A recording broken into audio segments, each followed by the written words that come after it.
All right, guys, today we're taking a look at the Noontime plate carrier from Tac.11. If you have not heard of Tac.11 before, that is not because they are a startup or some sort of mom and pop company.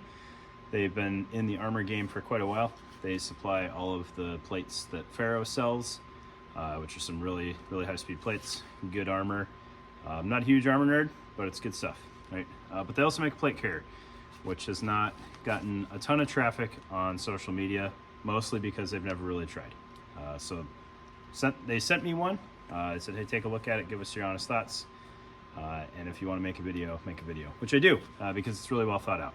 The fact that they sent it to me has nothing to do with that. It is absolutely feature rich, very lightweight, very minimalist, but still very strong. So it's an X-Pack plate carrier. It is very easily the first X-Pack plate carrier in America, probably the first one worldwide. It's been around for a while. So L4 does some X-Pack stuff. It's really cool material. This thing's been around, just hasn't had a lot of traffic on social media. So let's get on the table, take a look at it. Really well thought out PC. If you stop at the kind of average view time of like now, it's absolutely worth going to the website and taking a look at it. Alrighty, guys, I realize some of these run long and that I lose a lot of you fairly quick. So bottom line up front, $372 sounds like a lot of money. I think it's really fair for what you're getting here. Plate bags, really well done plate bags, really well done, multi-use, multi-feature, structured Camber Bun, and kangaroo insert that plays really well together. Absolutely worth checking out. All right, for those of you that do stick around though, let's run through the features on this thing and all of the flexible options, all of the minimal bulk while still having everything you would hope for in a plate carrier. So I've got medium ESAPI in here right now. It'll take ESAPI and backers without any issues. Plate pocket closes up just so that nobody accuses me of giving these guys a pass, since I didn't put the backer in there to start with. Backer slides in, no problems. You can see the tweave coming all the way to the edge there.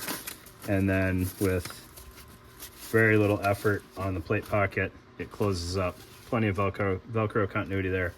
And you know, just the seam of the soft armor sticking out on the bottom there. All right, they do sell these in medium ESAPI or 10x12. It does matter which one you get. If you have 10x12s and you get the ESAPI bags, you're gonna be fine. If you have ESAPIs and you get 10x12, it's not gonna be quite as ideal. All right, so let's start with the front plate bag and run you through the features here. All right. So looking at the front plate pocket, you have a little bit of Velcro on the front with laser cut pals throughout. So it's a full 6 columns and enough rows to mount whatever you're gonna need to mount. All right. It is a kangaroo pocket as well. And you can kind of see there's a little bit of geometry to this kangaroo pocket. So there's a little bit of, it looks like excess width, but it's really not. It's got a little bit of depth baked into it. So with a lot of these minimalist plate carriers, the kangaroo pocket will be sewn down kind of exactly at plate width. And then when you try to throw a 3 mag insert in there, 5.56 mag, they end up like the mags are right up against each other and they're really tight. That is not the case in here. I've had 3 mags and they fit beautifully, you know, with that width between them. I've got it staggered here to show the possible height differences on the cells. It fits really well. That's well done. And once it closes up, like you can see, it's relatively flush. And if you're not using an insert and you just have pouches mounted on here, you're gonna have good luck. It's gonna work out well. Okay. Another thing that I think is really smart about this kangaroo pocket, so obviously it's closed with Velcro up top. You've got kind of 2 inches in the back of loop and then 2 separate 1-inch strips of hook in the front so that they don't get in the way of the laser cutting there. But then down towards the bottom there is another chunk of Velcro that marries up on itself. So if you don't need the full depth of your kangaroo pockets, like let's say for whatever reason, maybe you're running a Raider or just pistols and ancillary equipment, maybe some short radios, it'll close off the bottom of the kangaroo pocket and you don't need to have the full depth. If you're using the insert and you need the full depth, the insert will keep that bottom strip from locking up on itself and you'll have the full width available. So I think that's well done, and I don't know that I've seen anybody else do that before, having kind of a variable depth kangaroo pocket. The admin pocket on top is kind of the same way. So it has 1-inch Velcro closure up top, very JPC-like, with a little bit of elastic in there for taller, thinner items that you want standing up. And then down lower, there is again more Velcro that can cut off kind of the bottom half of that admin pocket. So with that Velcro opened, your admin pocket goes all the way down to this seam, and with the Velcro closed, just shy of the bottom of the pals here. If you're worried about that closing up on you when you have items in here, any sort of quick reference card, laminated thing, a map, anything like that will keep that Velcro from contacting and keep the rest of the pocket open for you as you're using it. Brilliantly done, in my opinion. Also on the front plate bag here, you've got laser cut pass-through for a G-hook or a field repair buckle to hang on there if you want to run a placard on here. It'll mount well enough to the Velcro on the front. Not a ton of continuity there with the Velcro, but you may not need that. We'll get to that in a little bit. All right. I said this thing was made of X-Pac. It is essentially one layer of X-Pac and one layer of Tweave throughout the plate carrier, unless there is something else needed. So like on the front panel here, you got your placard or your cummerbund flap, that's gonna be separate. And then up on your admin pocket, you've got a separate layer there for the admin pocket.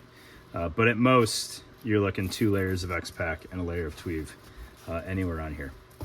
If you're not familiar with X-Pac, it is 500 denier Cordura that is laminated to Kevlar thread. It's kind of like a low resolution ripstop, if you will.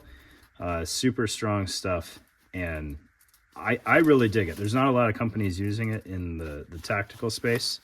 As I mentioned before, L4 is kind of one of the most well-known ones right now.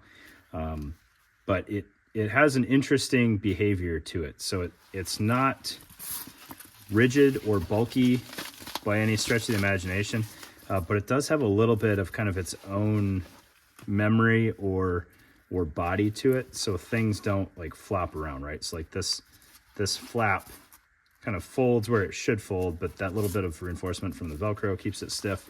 And then the plate pockets, like, you can't just like completely ball it up. But I don't know, I dig it. I think it's a cool fabric. All right, so that's the front plate bag. Rear plate bag does have laser cut pals throughout, which I'm a huge fan of.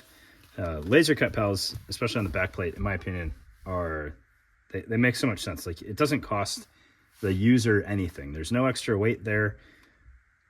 Arguably, there's no loss in strength, right? Like, you have cuts in the material, but we've kind of proof of concept laser cut pals well enough that I think everybody understands. Like, aside from some freak accident where an obstacle catches one of these and you just gur the hell out of it, it's not costing you any structural integrity that matters of your plate pockets. So it is full field there. You got 6 columns all the way up to the top 2 inches here, and then it's 4 columns wide just because that's where you run out of plate pocket. On the sides here, you've got a cummerbund pass-through, which we'll run the cummerbund in there in just a second and show you how that works. And then you've got your plate pocket here. So cummerbund external of the plate pocket X-Pac, and then plate obviously internal. All right, all of your plate pockets are notched at the top corners here. So if you wanted to do any kind of comms routing or anything like that, you absolutely can pass through the tops of your plate pockets. You can store excess cable internal to the plate pocket if you want to. All right, it's there. Looking at the shoulder straps before we get into the cummerbund, they are incredibly simple shoulder straps. it is just the X-Pack and the Velcro needed to marry them together. And then they have recently included this tweed sleeve with a couple cutouts in it so that you can do cable routing there. All right, the tweed sleeve, there's no padding to it. All it's there for is to soften up the edge of the X-Pack so that you don't necessarily have to have a collared shirt as you're wearing this thing. I still encourage the collared shirt just because it keeps things in general off of your neck, but this will keep it from essentially giving you a paper cut as you wear this thing, which absolutely is possible. You know, if you don't have the tweed there, the edge of laser cut X-Pack can have a little bit of bite to it. Under that sleeve, just a true front strap, back strap overlap there. If you have excess strap on the rear, so looking here, looking over here, as it comes from the front of the plate bag back, if you have too much strap there, there are stitch lines here. You can just cut short of a stitch line and remove that excess strap, and it won't fray or anything like that. Or if for whatever reason you're squeamish about cutting and you've got too much strap, it can just tuck into the rear plate bag if that's something that you want to do. All right, so you got both options there. And then on the front plate bag, let's just say, you know, depth between front and back of your body is almost unhumanly thin. If you have excess strap coming from the rear plate bag, you can cut it. Don't necessarily need to. Like, this will roll up, and you could tape this really easily to tuck away that excess material. Like right there. Come on. I mean, that's not enough bulk to worry about. That's fine. All right. Looking at the Camber Bun itself, it is a structured Camber Bun, like I mentioned. So kind of the way this is intended to be used for most users is going to be with the elastic connection in the channel here. So you've got shot cord tying it together. All right, so your sizing can come from the shot cord. And you can tie that as tight as you need to, or as loose as you need to. And if you're really small for this medium Camber Bun, you know, you can crisscross and you can start routing it through the actual PALS channels as well. So there's some overlap in the rear. And then in this configuration, it is, you know, Velcro attachment to the front plate bag. In that instance, you've still got the stretch in the back. I dig the strength of elastic here. It provides a good bit of flexibility there for, you know, when you're really winded and your chest is heaving. It'll give you that room to expand, but it's not overly loose so that your Camber Bun flops around even with weight on it. The other option on the Camber Bun here, and I think this is one of the most ingenious things that I've seen lately. It's a very simple thing, but it just makes so much sense. So pass that through. If you ever have issues getting the Camber Bun out of the channel because there is a little bit of loop Velcro in there, just fold it over on itself and it should come free. But if you want to use tubes closure on this Camber Bun, you just remove the shot cord there, and then this Velcro that would typically be at the front of the Camber Bun will engage in the channel on the back here, so that you have a Velcro attachment in the rear, and then field repairable tubes will attach to these loops on what is now the front end of the Camber Bun. And you've got corresponding loops on the front plate bag right here, so that you can put field repairable tubes on the front plate bag and now have a tubes closure on your Noontime PC without having to buy anything at all aside from the field repairable tubes. You don't need adapters or anything like that. I mentioned placards earlier. If you have a placard, there's not a ton of Velcro on the front of this thing. So another option that is available to you is to get a placard that has tubes on the ends. That's going to give you a little bit better lockup on the front plate bag to keep the Camber Bun, or to keep the placard from potentially bouncing around on you. Right. And then looking at the insert, kind of last It is a triple cell with user configuration flexibility there. So it'll fit 3 M4 mags perfectly fine. You could put 20 rounders, 30 rounders, or even 40 in here, depending on how much mag you want exposed on your Camber Bun, how high or how low you want them to run. You could put 20s. I don't have any 20s on hand to show you, but we can use this 20 round AK mag. Like, you could sink those all the way down in the kangaroo pocket and barely have any mag exposed. Maybe, you know, just having a little bit of extra ammo is kind of your concern, not necessarily having a hot mag right there. So then you could have tourniquet or med supplies in there as well.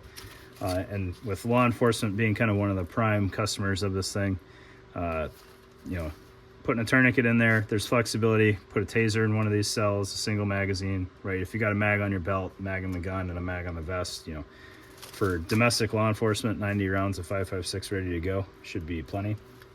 All right. Well thought out insert, in my opinion.